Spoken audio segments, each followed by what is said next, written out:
राष्ट्रसेविका समितीच्या माजी संचालिका प्रमिलाताई मेढे यांचं आज सकाळी नागपूर इथं निधन झालं.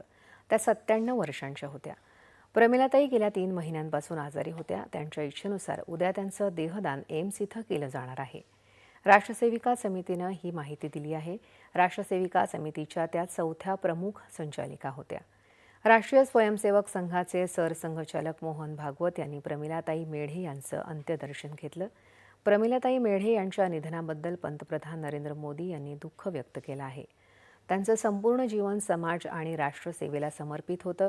महिला सक्षमीकरणासोबतच सामाजिक कार्यांमधील त्यांच्या अमूल्य योगदानाचं सदैव स्मरण केलं जाईल, असं पंतप्रधानांनी आपल्या शोक संदेशात म्हटलं आहे. प्रमिलाताई यांचं निधन सर्व सामाजिक कार्यकर्त्यांसाठी मोठी हानी आहे, असं सांगत केंद्रीय गृहमंत्री अमित शहा यांनी श्रद्धांजली वाहिली आहे. अध्यापन आणि नोकरी सांभाळत प्रमिलाताईंनी राष्ट्रसेविका समितीच्या शाखा स्तरापासून ते संचालिका अशा सर्व पदांची जबाबदारी यशस्वीरित्या पार पाडली आणि स्त्री शक्तीचं संघटन केलं, अशा शब्दात केंद्रीय मंत्री नितीन गडकरी यांनी आपल्या भावना व्यक्त केल्या आहेत. प्रमिलाताईंनी संपूर्ण जीवन राष्ट्रसेविका समितीच्या कार्यासाठी समर्पित केलं. त्यांच्या समर्पित कार्यपद्धतीमुळे अनेक सेविकांना राष्ट्रकार्याची प्रेरणा मिळाल्याचं मुख्यमंत्री देवेंद्र फडणवीस यांनी आपल्या शोक संदेशात